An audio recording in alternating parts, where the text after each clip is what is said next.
This is a Brooklyn-bound express train.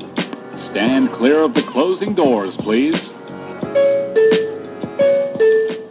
All right, mics are on. We're ready to go. The Beeline Podcast, Joe Barone.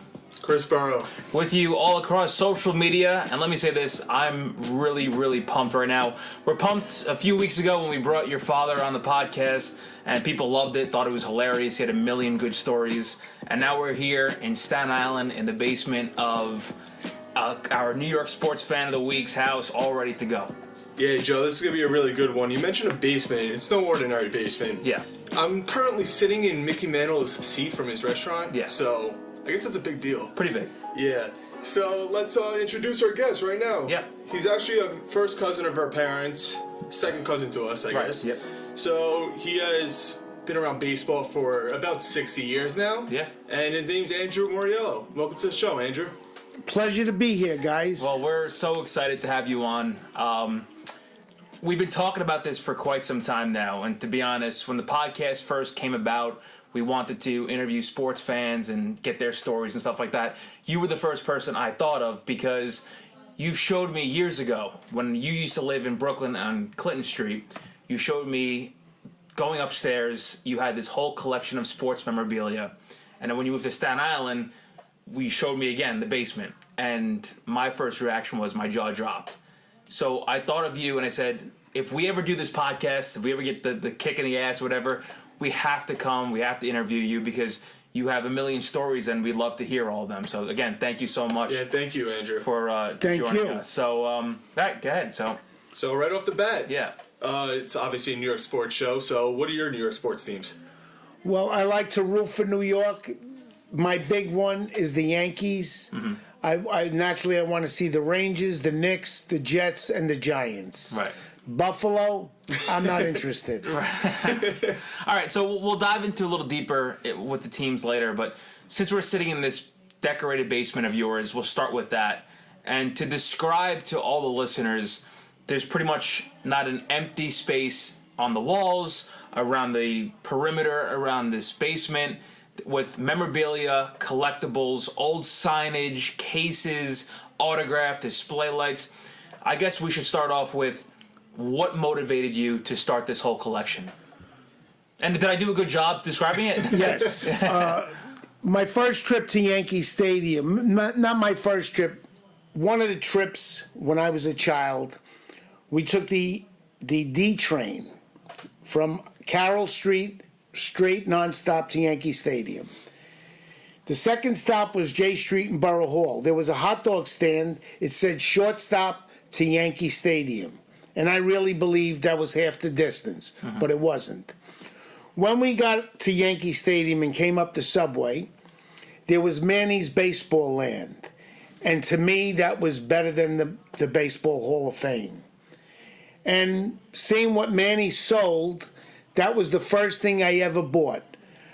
Columbia Records put it out in '63. I have Mantle and Maris, and I bought all the other records, but Mantle and Maris is framed. It's on the wall in the corridor.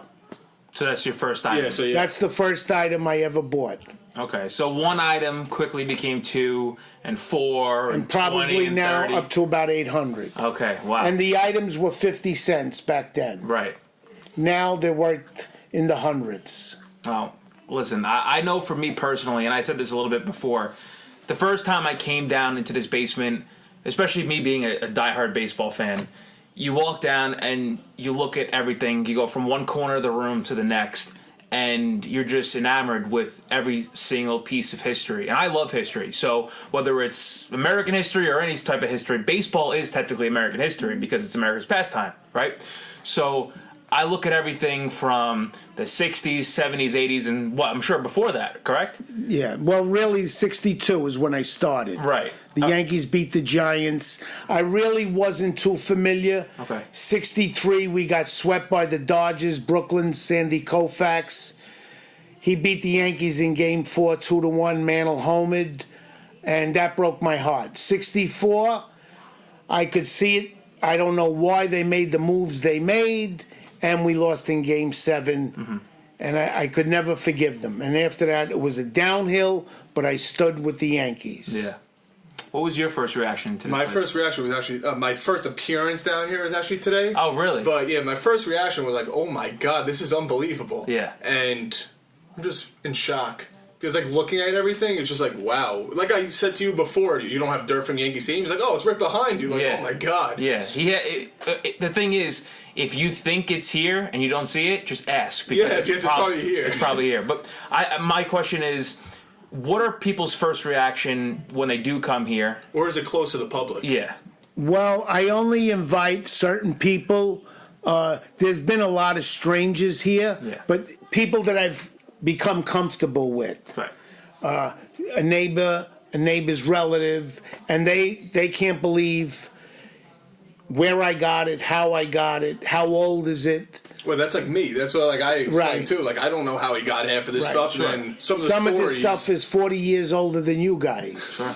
And it's all here. It's all, unbelievable. Yeah, it's all, and whatever I have is real. If I ask somebody to pick something up for me, and they put a slight ounce of doubt, I tell them, don't bother bringing it home. I don't want it. And I'll give you an example. I asked someone once, they were going to London, to bring me home something from Abbey Road. And they said to me, how do you know it's really going to be from Abbey Road? And my answer was, don't bring me nothing, because you have already put doubt in my mind. And what I have from Abbey Road is up here, if I could find it. There's a card and a leaf that I took from the ground of Abbey Road. Amazing. And on the wall, somebody wrote, Carol and Andrew, all you need is love. And my wife's name is Carol. Wow. We didn't write it. You didn't write it, so it was a sign. It was a sign.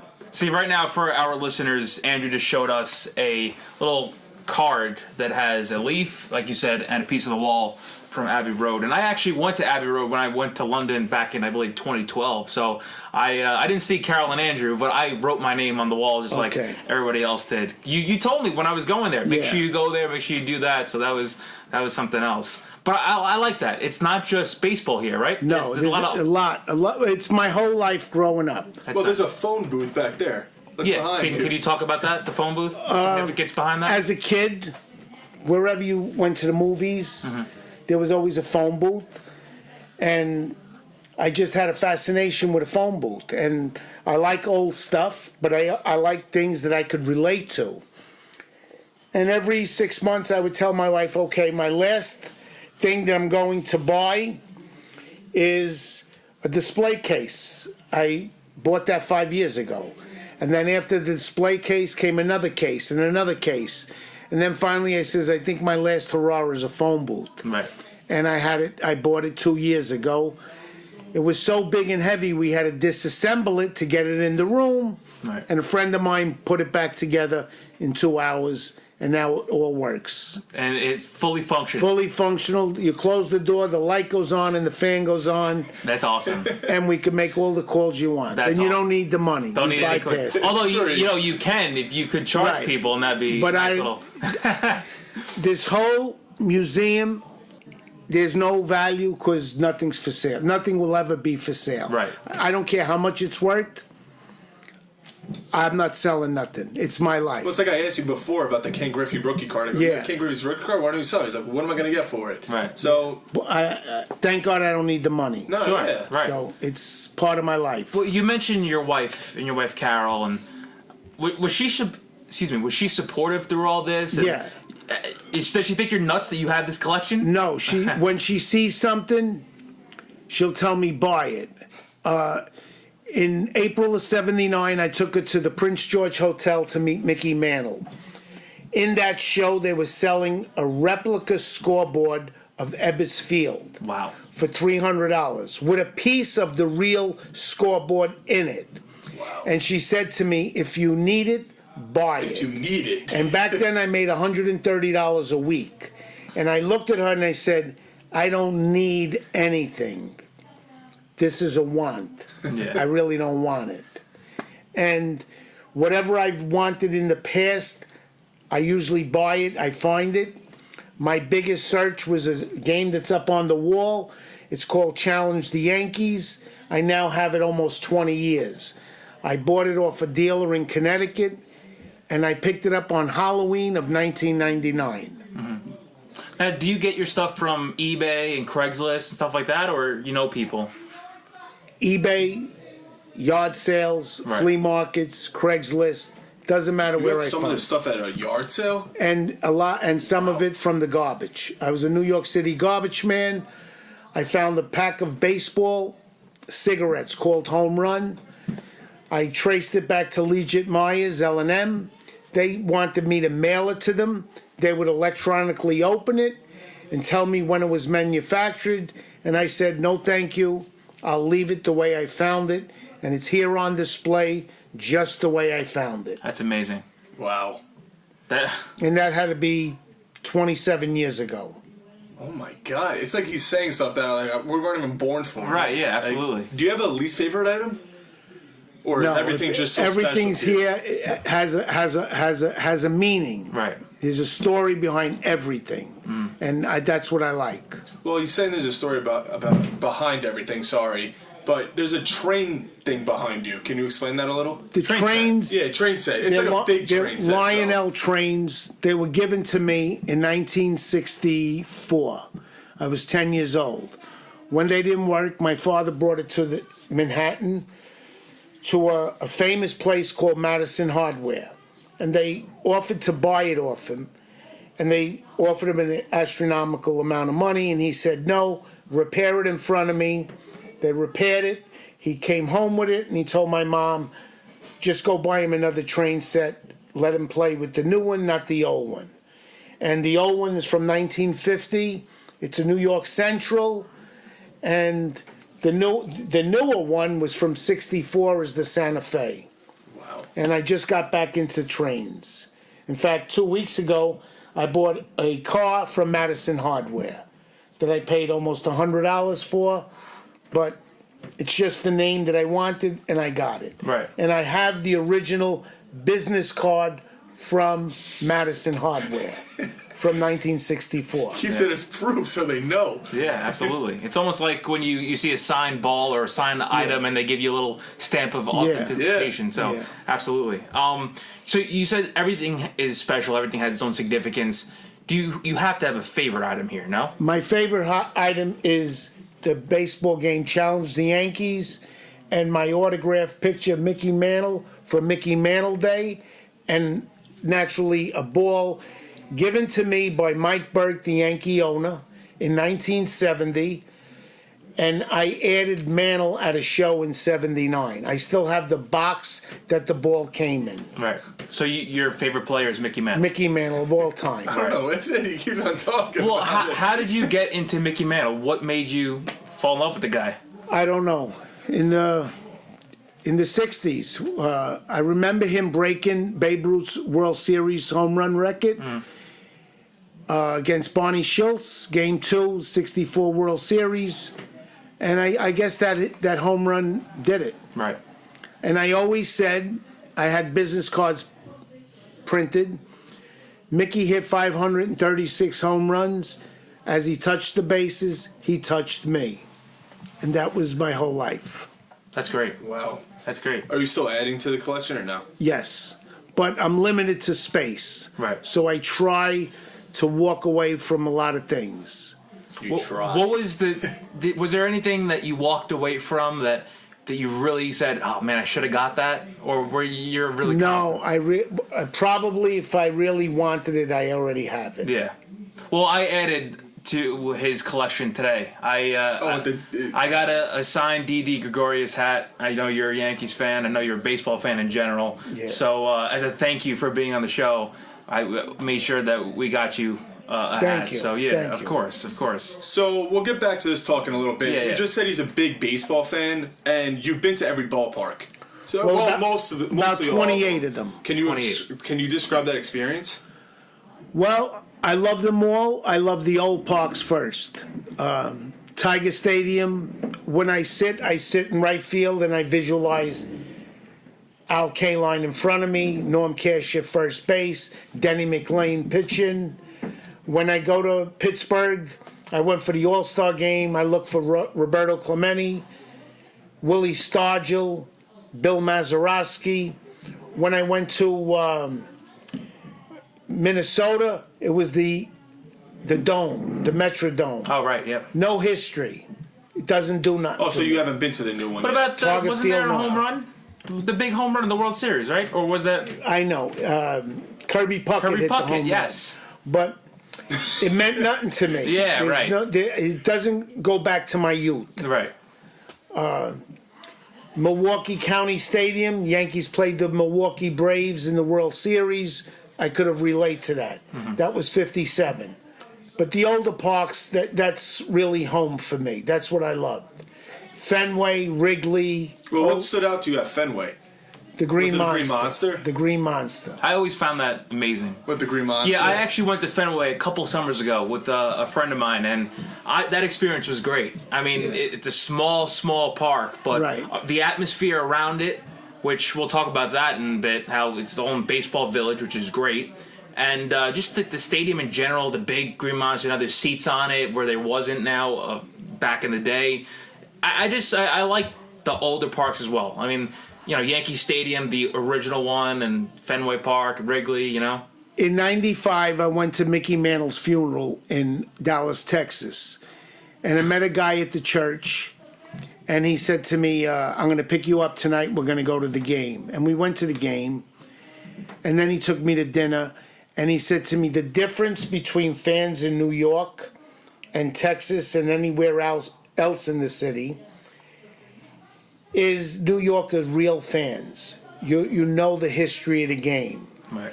And at the ballpark in Arlington, it was a reproduction of several different ballparks, so I liked it, but there's no history to it. Yeah, it's like, for example, like you go to other stadiums and stuff, and it's like these people aren't even cheering for their team. No. It's like they're just there to be there. They're business meetings. Yes. When you go around the country, all it is a business meeting. Right. It's even with fans though, because you talk to like a St. Louis Cardinal fan, they don't know like what you know about your sports teams. It's like, oh, you see this guy? He's like, who's that guy? Well, it's also, It's like- I wanted to ask you, when you've been to all the ballparks, did you notice anything about the different fan bases? Or some of them more passionate, or some of them more, I guess, nasty? Or You got a mixture. Right. When I was in San Diego, Right. there was a bunch of guys talking, and I believe my son-in-law was wearing a Yankee shirt, and they passed the comment, and I said to them, "You're out of line." I said, "You're talking about the Vatican of baseball is Yankee Stadium. That's the history of the game. Right. And you guys have no idea what the history of the game is. Right now, your beer is talking. When you get educated and you know the game the way I know it, then you know what the Yankees stand for. It's baseball. The Hall of Fame is really based on the New York Yankees. Yeah. The old Yankee Stadium, the monuments on the playing field. You don't see that today. You don't. You really don't. It's a different game. And that's the equivalent of an intellectual burn or a roast of somebody. Somebody said something about your son-in-law, and instead of you cursing out or something like that, you said A typical New York person, you're saying. right. You said something completely attacking their entire mindset, and it was the truth. I mean, you said you're going against baseball. right. Exactly. Baseball, you got to honor everybody on that field, because whoever's on that field is great. Right. In any neighborhood in the country, he's great. Yep. Just to get on that field means that person is special. Even when they strike out Exactly. 30 times in a row, they're great. That's the thing. People Best forget players in about the that. world, People yep. say, "Oh, this player sucks," this and that. And listen, I'm guilty of saying that too, but I understand that Baseball's argument. the hardest sport to go pro in, to get up to the highest level. And Right. when you say the managers should be fired, we as fans make the decision under no pressure. Yeah, they're When under we blow pressure. the call, it doesn't matter. Yeah. When you're on that field in that dugout, everything matters. Because when you blow a call, it's like, oh, yeah, I'll just get the next one right. For them, it's like, all right, now I'm on Correct. the hot seat. Yeah, Right. that's exactly it. Yeah. Right. Okay, so you mentioned the ballparks and you've been away with people. there's got to be a couple of good travel stories along the way. Like, who'd you meet along the way? Some of the ball players who joined you. What was that experience like for you? In 1995, Right. I'm sorry, let's go back. In 1993, I hit top pay with the city of New York. So my reward to myself was to go to a ballpark that I've never been to. So I went to Cleveland's Municipal Stadium, the old Cleveland. The Mistake at the Lake, that's what it was called. And from that period on, I started looking into different ballparks. And I believe in 95, I took a trip with my wife and daughter. We did 5 ballparks in 5 days. And one of the stops was Field of Dreams in Iowa. Wow. Went to 2 in Chicago, Old Tiger Stadium, Milwaukee Stadium, and the last stop was the Toronto Sky Dome. And we drove this all within a week. Wow. So, like you said, Field of Dreams. How was that? I mean, you hear it all the time in Yeah. movies and stuff. I loved it. And Did your wife and daughter? Yeah, they loved it, and I got to play catch with my daughter, which I still have the ball and the grass from Field of Dreams, and we also have a piece of corn from the outfield where the ghost came out of. Right. Wow. And it's framed in plastic, hanging on the wall for So- the last 15, 20 years. So it all kind of ties in with one another. I mean, Everything has you a go story. right. You go from different ballparks, or when you started watching baseball, and you make little collections here and there. But then it just continues with everything you do. So you go away, you find something related to baseball, and you take it and you bring it back home. You know, things like that. And you know, I can appreciate that. I'm actually starting my own thing too. My garage, it's not like this, but That's close. Right. I mean, but I've made some collections along the way. I have some signage. I have some memorabilia. I have a street sign. You know, things like that. And it's stuff that I'll never forget, and it'll probably outlive me. So, have you ever put any mind to that? Ever any thought to that? Like, what happens after? Well, somebody once told me when I die they'll throw it all out. But I think No. my daughter will take it all. Yeah. I don't think your daughter will let them throw it all out. My daughter really likes most of the stuff I had. Right. She bought me something. I believe it was for Father's Day, and then when she saw it displayed in Disney's Wide World of Sports, she reminded me that she bought it, and it was on loan from her. Right. That at any given moment she's going to take it back. And what it was is a Roger Maris baseball game. Right. Wow. Well, you said, like, even your son-in-law, though, has a love for the Yankees, so it doesn't... I don't think it's going to die down. No, he'll probably just take what he likes. Yeah. Continue it. He's more in the traditional new Yankees. Yankees. Right.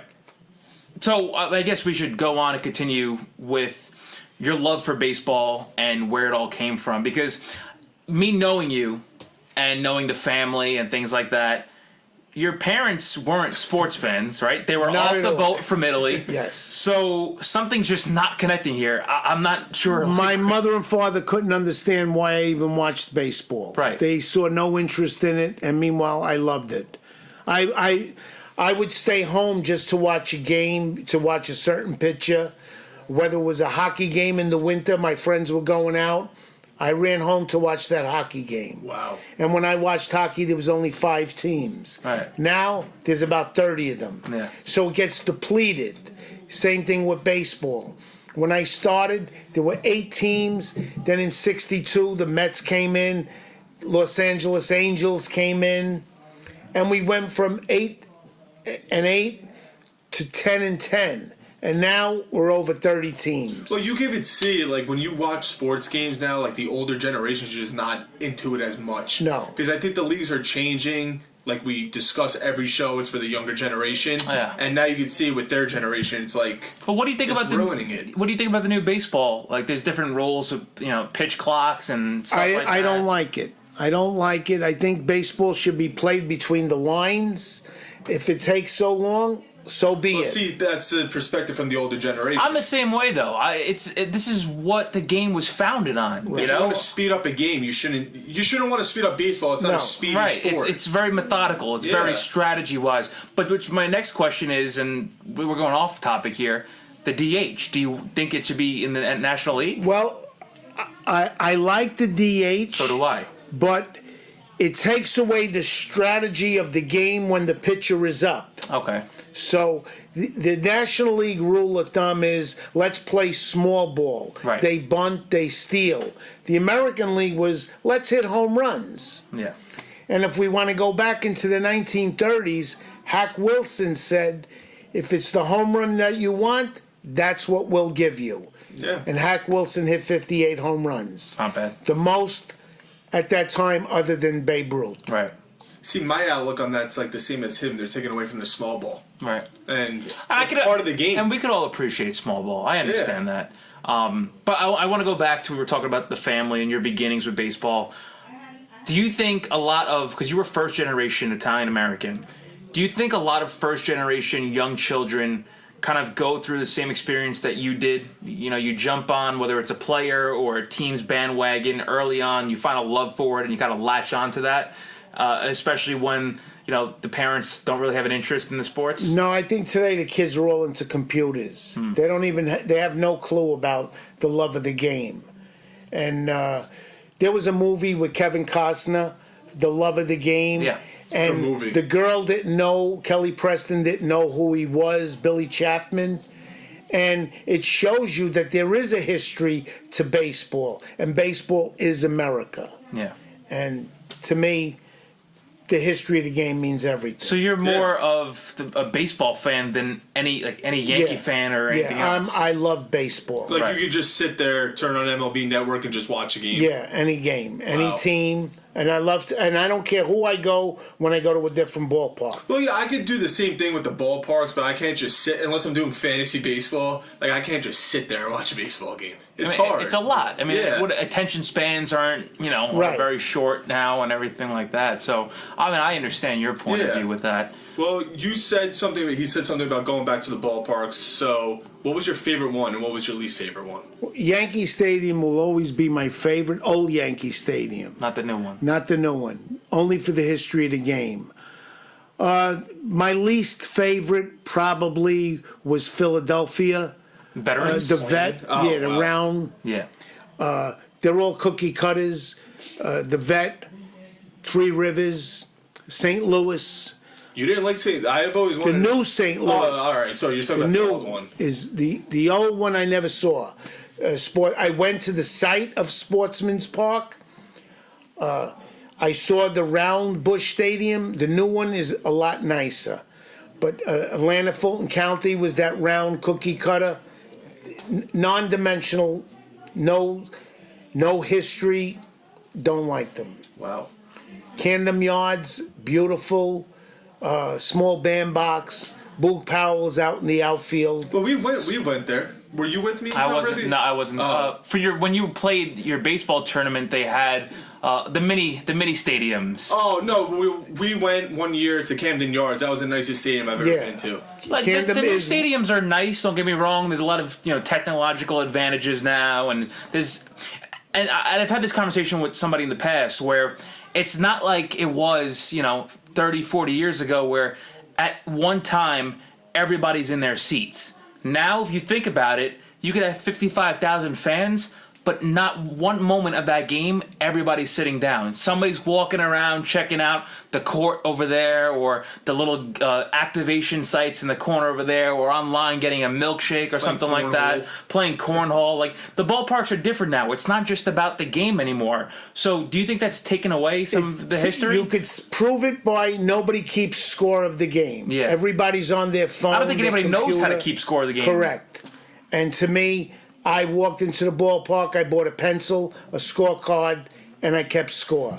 Well, it's funny that you still see some of those like older generation Some people guys do that that. like Some do people it, do that, and yeah. like you just look at their book and you're just like, wow. Yeah. Like I didn't think anybody does this anymore. Right, yeah, exactly.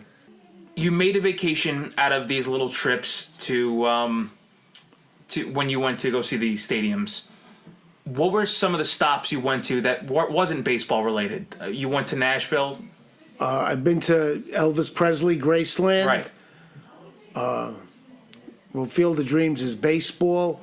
Manassas, Virginia, for all the battlefields of American history. So you're basically well-rounding yourself. It's not just Yeah. about the baseball. It's a little bit of everything. I always It's nice. say America's a great place. You just got to go and see it. Right. Well, you've been to Mount Rushmore too, right? Yes. Went to Mount Somewhere I've Rushmore, always wanted to go. Grand Canyon. It's funny that we're talking about this because we'll just talk about certain things with him, with Andrew, and he'll just be like, "Oh yeah, just let me know, I'll go." Yeah. Like I'll just drive over to Winnebago. And just That's go. what I love. Well, that's the thing, and I guess we could just move on to what we spoke about a couple weeks ago with his father, Uncle Pat. In 2011 and 2012, it was the end of the year. We took a trip down to Miami. Could you talk about it and how that all came about? I mean, you were Well, there. And you knew I it. want to say it was late September. I saw your dad, my cousin Joe, who I miss very dearly. He said to me, "My son wants to go to the Jet game, but it's in Miami, New Year's Eve." And my answer to him was, "Joe, where is it written that we can't go?" And he said to me, "You would go?" I said, "Why not?" He said, "But it's New Year's Eve." I says, "It's going to be New Year's Eve in Miami too." We could go. Right. We'll put it out to the family. Whoever wants to come, they come. Whoever doesn't want to come, no hard feelings. And we went, and it hurt my cousin because we went to a hotel that he was with his wife, Karen, may she rest in peace, and Joe and Nicole. And in my mind and heart, I thought Joe thought he was going to find Karen. Because one night we were hanging out, and little Joe came and he said, "Dad's in bed." And we said, "In bed?" He said he was going up to get a cigar. He says, "He's in bed." And I looked at my cousin Angela, Joe's sister, Chris's mom, and I said, "Joe's heartbroken. He thought he was going to find Karen here." And that was the Jet. The Jet game was really incidental, but we went anyway. Joe had an argument with a Miami Dolphin fan.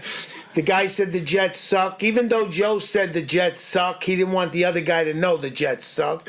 So they started arguing back and forth. And that brought me back to around 1972 when we went to a Yankee game. And right next to Old Yankee Stadium was a prison. And this guy yelled out the window, and my cousin Joe said to him, "When you get out of jail, I'll meet you and I'll give you a beating." So we argued since 1972. See, that's the thing I remember about my dad. He hated his teams, but he loved them and would defend them. Correct. That was Joe. Well, what about that? Do you remember that cigar story that we heard? That your dad was smoking a cigar in Fenway Park? And Yeah, there was a story in Fenway Park. He went to a Yankees-Red Sox game with a couple of friends. And Yankees, in the first inning, they get a home run. Alfonso Soriano, home run. They stand up. My dad's wearing his big Yankee jacket. They're going crazy. They're crazy, you know. Red Sox fans start chanting, like yelling stuff at them, saying, "Oh, sit down, you fat bastards," you know, this and that, you know. So my dad's like, "Oh, you know, shut up," you know, having that whole debate and argument, just like any New York sports fan would do on the road in Fenway Park, you know. And what happened was, it happened again, and all of a sudden, my dad lights a cigar midway through the game after the Red Sox are completely slapping around the Yankees. He goes, what are you going to do, you know? So he lights a cigar in the ballpark. A security guard, a young girl who's a security guard, comes down and goes, "Sir, you have to put that out. We have to bring you out of the stadium." So they have exchange words and stuff like that, and that's the story. And it was just a really good story overall. And that's one thing that I'll remember because, you know, it was so funny how he hated his teams, but he just would defend them. That was Joe. But that's a fan, though. But Yeah. you think about that. Fans could say so many things about their teams, but still would love them regardless. Correct. We stand behind them. We take the good with the bad. Yeah, right, exactly. And we're not ashamed to say it. When we suck, we suck. Yeah. I mean, I looked at the Yankee roster in 1966, and I thought we were great, and we finished in last place. Yeah. Well, now you look at it, you're like, who are Yeah. these guys? And Right. it's like they're winning. So We got a bunch of young, hungry kids Yeah. that making no money. Right. And it just goes to show you what the owners made all these years, because they make money. Steinbrenner belongs in the Hall of Fame because he made every ball player today a millionaire. Wow. And it's got to say a lot for one guy. Right. And Steinbrenner was a shipbuilder from Cleveland who built garbage barges where New York City bought these barges to transport their garbage. All because of George Steinbrenner. Right. And most people just knew he built ships. Right. They didn't know what kind of ships he built. Yeah. now every time my mom calls your wife, you guys are always on the run. What keeps you going? I know you like to visit new places. Could it be the espresso yeah, you drink? espresso. Yeah, it could be. Well, I mean, I just like, I can't sit still. I like to visit. I like to go places. And you're retired, so you're And allowed I'm to do retired, yeah, because when I worked, I never had 2 days off. I always had to work, was forced to work, and I never had a set schedule. So I made sure when I was off on a Sunday, I spent it with my wife and daughter. And we always did things together every Sunday. Yeah. Or we would leave Saturday afternoon after work. That's nice. But that was my family time. It's family oriented. Yeah, it is, yeah. You have to love That's that. what keeps you going, and though. appreciate And, that. yeah. Yeah, absolutely. So we established that you're a big Yankee fan, but with Boston winning all these championships, it's pretty hard to be a New York sports fan, right? No, because Right now. Right now, yeah. Well, I always loved Boston. I was a Carl Yastrzemski fan, Jim Lomborg, Frank Malzone, Rico Petrocelli, and we can go on and on. And when the Yankees were up 3-0 to Boston, I told my wife I don't want to win it. I want Boston to win because I felt sorry for the fans of It Boston. was the curse of the They 80 waited years. and waited. And I was happy to see the Cubs win. It's nice to see The older teams the win. older the teams. original teams. Now we have to wait for Cleveland to get back in. Cleveland, that's another one too, right? Yep. Well, that's part of being a sports fan, like he's Yeah. saying. It's Baseball's part of- first yeah. for him. That's the thing. But I'm It's saying, baseball, like, and then the baseball- Yankees, and But you just know. being a baseball fan, my dad's uncle was like this. Yeah, absolutely. You like talk to him about baseball, and he could just go, "My Uncle Johnny." Your father's Uncle Johnny, may rest in peace. He knew the love of the game. He referred to the Brooklyn Dodgers and Duke Snider. And he probably taught your father a lot about baseball in the 50s. It was a game. Yep. Today, it's big business. Oh yeah. In the early 70s, Yogi Berra walked into the Met locker room. And he saw a bunch of young players, and they were reading the Wall Street Journal. And Yogi said to them, you should put down that paper and read the sporting news and see who's going to pitch against you in 2 days. And one of the players said, Yogi, this is not a game. This is a business. And possibly then was my decline in baseball, because I really believed baseball was a game. Yep. And it's now they sell each other for the highest Yeah. bidder. Oh yeah. You could see it in every sport. I'll never play for this team. Oh, Yeah. look at all that money they're throwing for me. I'll go there. That's the thing, yeah. Jackie Robinson retired because the Dodgers traded him to the Giants, Yep. and they were hated.